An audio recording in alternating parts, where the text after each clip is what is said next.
आज बहुत बड़े तोप बन रहे हैं। अगर 15 में, आप तो लंबा समय से यहाँ राजनीति फॉलो करते हैं, अगर 15 में नीतीश कुमार की मदद नहीं की गई होती तो उनका तो उसी समय राजनीतिक पटाक्षेप हो गया था। उस मृत प्राय हारी हुई जदयू को अगर हम लोग सुझाव देकर मदद करके खड़ा कर सकते हैं तो बिहार के लाखों लोगों के द्वारा मिलकर बनाए हुए संगठन को मैं क्यों नहीं मदद कर सकता। उनको ये 3 महीना पहले दिखने लगेगा कि जनसुराज ही जीत कर आ रही।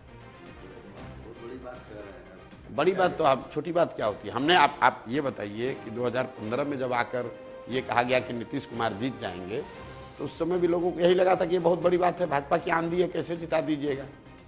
तो अगर जदयू को जिता सकते हैं तो जनसुराज को भी जिता सकते हैं। मैं आपको फिर बार बार वही कहूँगा, मान लीजिए कि जनसुराज यहाँ पहले से एक पार्टी होती और प्रशांत किशोर यहाँ आकर जनसुराज को चुनाव लड़ाने आते तो क्या आप उस दल को, उस फॉर्मेशन को सीरियसली लेते कि नहीं लेते। देश भर में लोग लेते हैं, हम जिसको भी मदद करते हैं उसको लोग सीरियसली लेते हैं। तो बस वही कर रहे हैं। अभी क्या है, पार्टी नहीं है, 2 तारीख को पार्टी हो जाएगी। नहीं, नाम तो अब जो इलेक्शन कमीशन दे दे, ये तो इलेक्शन कमीशन के हाथ में, हम लोग के हाथ में तो है नहीं। अभी तीर इकट्ठा कर रहे हैं, छोड़ना शुरू करेंगे 2 अक्टूबर के बाद। आप देखिएगा कि यहाँ कितना बड़ा जलजला, आपको राजनीतिक जलजला दिखेगा मार्च आते आते। आप देखते जाइए। ये जदयू यहाँ की रूलिंग पार्टी है, भाजपा यहाँ की रूलिंग पार्टी है। उनके लोग छोड़कर जनसुराज में क्यों आ रहे हैं? इसका मतलब क्या है? क्या लोग नया चाहते हैं, उनसे अलग चाहते हैं। और आप कह रहे हैं कि हमारा मुकाबला, जनसुराज का मुकाबला उन्हीं 1200 परिवार के लोगों से होगा और हम लोग हार जाएंगे। ये तो कॉमन सेंस की बात है।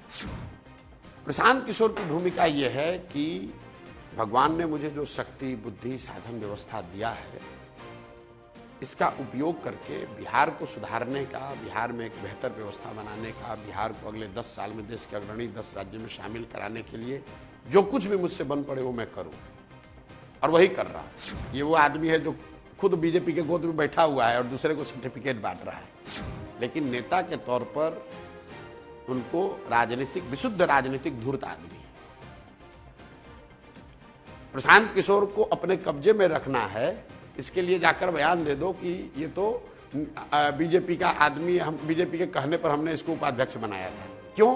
कि हमारे ही पास रहे, हमारा काम करता रहे, कि बाहर जाएगा इसका क्रेडिबिलिटी खराब कर दूंगा। क्योंकि नीतीश कुमार कोई फैक्टर नहीं है। अब नीतीश कुमार अगर मुख्यमंत्री के कुर्सी पर नहीं है तो नीतीश कुमार का राजनीतिक वजूद 0 है, आपको भी मालूम है।